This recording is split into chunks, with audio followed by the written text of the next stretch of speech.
اب جو کچھ مجھے حضرت امام المہدی کے بارے میں کہنا ہے، دوبارہ اپنی بات دہرا رہا ہوں، یہ میرا ذاتی گمان ہے، اختلاف کیا جا سکتا ہے۔ میرا گمان یہ ہے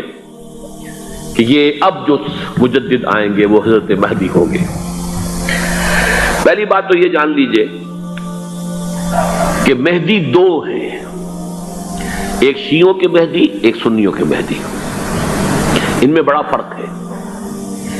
شیعہ حضرات مہدی کو مانتے ہیں، وہ ان کے 12ویں امام ہیں، ان کے عقیدے کے مطابق انہیں پیدا ہونے کے فوراً بعد اس اندیشے سے کہ انہیں قتل کر دیا جائے گا ایک غار میں چھپا دیا گیا تھا۔ تقریباً 1200 برس سے وہ اس غار کے اندر ہیں، وہ روپوش ہیں، چھپے ہوئے ہیں، اسی لیے انہیں امام غائب کہا جاتا ہے، اور اب ان کا انتظار ہو رہا ہے، اس لیے انہیں امام منتظر بھی کہا جاتا ہے۔ اس لیے شیعوں کے دارالعلوم جو ہوتے ہیں دارالعلوم المنتظر، وہ اس لیے کہ ان کا انتظار کیا جا رہا ہے۔ تو یہ ہے، اب وہ ان کا خیال ہے کہ آخری دور میں، آخری زمانے میں وہ ظاہر ہو جائیں گے، غار سے نکل آئیں گے۔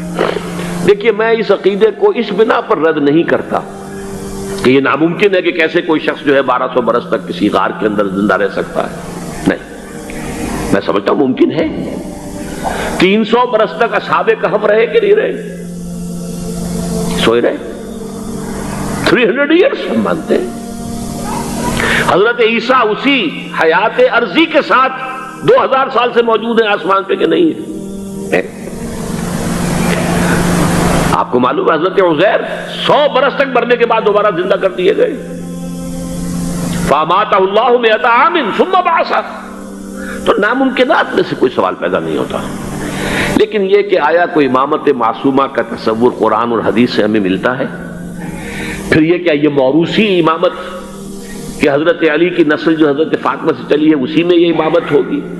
اس کے لیے ہمارے پاس کوئی دلیل نہیں ہے، ہم اس کو تسلیم نہیں کرتے۔ ہم تو سمجھتے ہیں کہ معصومیت ختم ہو گئی محمد الرسول اللہ صلی اللہ علیہ وسلم پر، خاتم المعصومین ہے محمد الرسول اللہ۔ اب ان کے بعد تو اجتہاد ہے اور خلافت ہے، عام معاملات میں اجتہاد ہوگا، نظام خلافت کا ہوگا۔ تو ہمارے نزدیک جو میں جس مہدی کا نام لے رہا ہوں وہ مہدی ہے جو ایک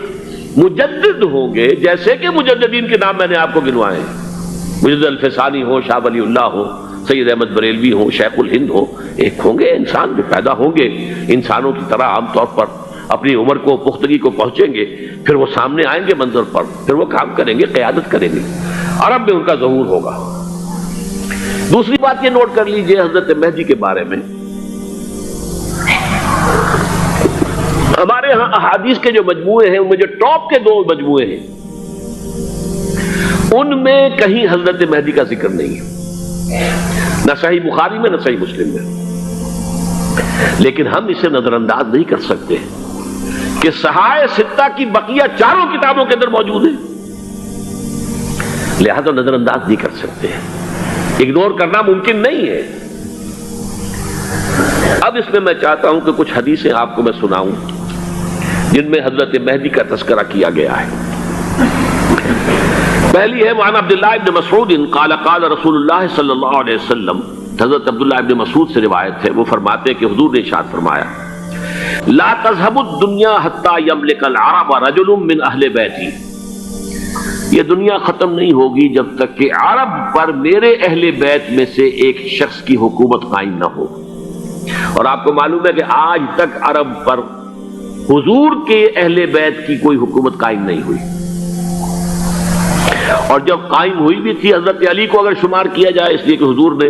وہ جو مشہور واقعہ ہے کہ ایک چادر میں لے لیا تھا حضرت علی کو اور حضرت فاطمہ اور حضرات حسنین کو، اللہم ہؤلاء اہل بیتی، اے اللہ یہ بھی میرے اہل بیت ہیں، تو حضرت علی کی بھی حکومت منعقد نہیں ہوئی، پورے عالم اسلام پر ان کی حکومت نہیں تھی، اس لیے کہ شام اور مصر دونوں صوبے جو ہیں انہوں نے ان کی اطاعت قبول نہیں کی تھی۔ اس حوالے سے یہ معاملہ ابھی ہونا ہے۔ لا تذهب الدنيا حتى يملك العرب رجل من اہل بیتی یواطئ اسمہ اسمی، اس کا نام وہی ہوگا جو میرا نام ہے، یعنی محمد صلی اللہ علیہ وسلم، اور ان کا نام بھی، مہدی کا نام بھی محمد ہو، مہدی تو ان کا لقب ہے۔ یہ ترمذی میں بھی ہے، ابو داؤد میں بھی ہے، سنن ابی داؤد، جامع ترمذی۔ بلکہ ابو داؤد میں ایک اور روایت ہے، اعلیٰ حضور نے فرمایا لو لم یبقى من الدنیا الا یوم، اگر دنیا کی زندگی میں سے کچھ بھی نہ بچے سوائے ایک دن کے،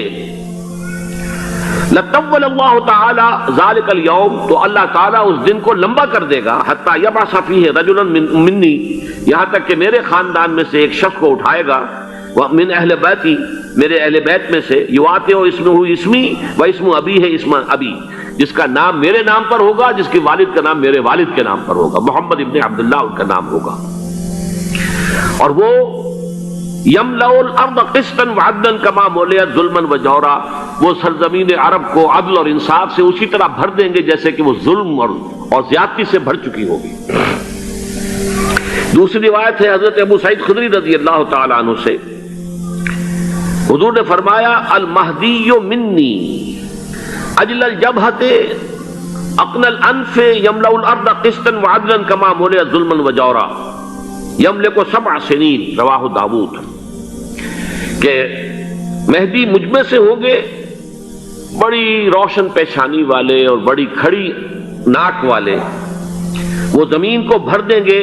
انصاف سے اور عدل سے جیسے کہ وہ ظلم سے بھری ہوئی ہوگی، اور وہ 7 برس تک حکومت کریں گے۔ عرب میں خالص خلافت علی منہاج النبوہ کا نظام حضرت مہدی کے ہاتھوں قائم ہوگا اور 7 برس تک قائم رہے گا عرب کے اندر، اس کا اگلا مرحلہ میں بعد میں بیان کروں گا۔ تیسری روایت، اور اس کو میں اس لیے خاص طور پہ سنا رہا ہوں کہ اس میں وہی الفاظ آئے ہیں جو میں نے ابتدا میں حدیث آپ کو سنائی تھی، اس کے الفاظ ہیں۔ عن ابی سعید قال ذکر رسول اللہ صلی اللہ علیہ وسلم بلان یصیب هذه الامہ حتی لا یجد الرجل ملجا یلجا الیہ من الظلم، حضور نے ذکر فرمایا کہ ایک دور ایسا آئے گا انتہائی ابتلا اور آزمائش اور مصائب کا کہ کسی شخص کو کوئی سر چھپانے کی جگہ نہیں ملے گی اس ظلم سے اپنے آپ کو بچانے کے لیے۔ فَيَبْعَثُ اللَّهُ رَجُلًا مِنْ عِتْرَتِي وَأَهْلِ بَيْتِي، تو پھر اللہ میرے خاندان میں سے، میرے اہل بیت میں سے اٹھائے گا ایک شخص کو، فَيَمْلَأُ بِهِ الْأَرْضَ قِسْطًا وَعَدْلًا، اور اس کے ذریعے سے اللہ تعالیٰ زمین کو عدل و قسط سے بھر دے گا۔ یرضى عنہ ساکن السماء، یہ وہی الفاظ آ گئے، اب اس سے پھر راضی ہو جائیں گے آسمانوں میں رہنے والے بھی، وساکن الارض، اور زمین میں رہنے والے بھی۔ لا تدع السماء من قطرها شيئا الا ثبت، آسمان اپنا ایک قطرہ بھی نہیں روکے گا مگر یہ کہ اس کو زمین کے اوپر نثار کر دے گا، بارش کی شکل میں گرا دے گا۔ ولا تدع الارض من نباتها شيئا الا اخرجت، اور زمین اپنی پیداوار میں سے کوئی شے نہیں چھپائے گی، نہیں روکے گی مگر اس کو ظاہر کر دے گی۔ چوتھی حدیث جو ہے وہ حضرت ام سلمہ سے رضی اللہ تعالی عنہ قال سمعت رسول اللہ صلی اللہ علیہ وسلم یقول المہدی من عترتی من اولاد فاطمہ، رواہ ابو داؤد، یہ بھی سنن ابو داؤد کی روایت ہے۔ حضور نے فرمایا مہدی میرے خاندان سے، میرے اہل بیت سے ہوں گے، یعنی اولاد فاطمہ میں سے، اور تفسیر اس کی آتی ہے کہ حضرت حسن کی اولاد میں سے ہوں گے۔ پانچویں حدیث میں آپ کو سنا رہا ہوں، اور اس میں ایک عجیب مشابہت آپ کے سامنے آئے گی حضرت عمر بن عبدالعزیز کے ساتھ، یہ اول اور آخری کڑی کے درمیان مشابہت۔ عن علی رضی اللہ تعالی عنہ، یہ حدیث جو ہے مسند احمد ابن حنبل میں بھی ہے اور سنن ابن ماجہ میں بھی ہے۔ قال قال رسول اللہ صلی اللہ علیہ وسلم المہدی منا اہل البیت یصلحہ اللہ فی لیلۃ، مہدی ہم میں سے ہوں گے، ہمارے اہل بیت میں سے، اور اللہ ایک ہی رات میں ان کی اصلاح کر دے گا، یعنی وہ پہلے سے کوئی زیادہ روحانی یا دینی کوئی اس سے طرح کی شخصیت نہیں ہوں گے، لیکن ایک ہی رات میں اللہ تعالیٰ ان کی سیرت و کردار کے اندر انقلاب عظیم برپا کر دے گا۔ جیسے کہ میں نے عرض کیا تھا آپ سے کہ عمر بن عبدالعزیز کی زندگی میں انقلاب عظیم آیا ہے، خلافت کا بوجھ پڑتے ہی کہاں وہ خوش باش اور خوش لباس اور خوش خوراک، وہ شہزادہ ٹھاٹ باٹ والا، جاگیر والا، گورنر کا بیٹا اور خود گورنر، اور کہاں یہ کہ اس کی وہ درویشی جو میرے نزدیک واللہ عالم، ڈرتے ڈرتے کہہ رہا ہوں، میرے نزدیک وہ حضرت ابو بکر، حضرت عمر اور حضرت علی کی درویشی کو بھی مات دے گئی، لیکن کنٹراسٹ بہت شدید ہے۔ وہاں جو بھی کچھ تھا وہ تدریجاً آیا تھا، ہوتے ہوتے ہوتے ایک انتہا، اور یہاں سڈن آیا۔ چھٹی حدیث عن انس سمعت رسول اللہ صلی اللہ علیہ وسلم یقول نحن ولد عبد المطلب سعادت اہل الجنہ، ہم عبد المطلب کی جو اولاد ہیں اور نسل ہیں، ہم جنت کے سردار ہیں۔ اور پھر آپ نے نام گنوائے ہیں، انا وحمزۃ وعلی وجعفر والحسن والحسین والمہدی، میں خود اور حضرت حمزہ بنو عبد المطلب میں سے، عبد المطلب کے بیٹے، اور علی اور جعفر حضرت علی کے بھائی جعفر طیار، اور حسن اور حسین حضرت فاطمہ کے لخت جگر حضرت علی کے بیٹے، والمہدی،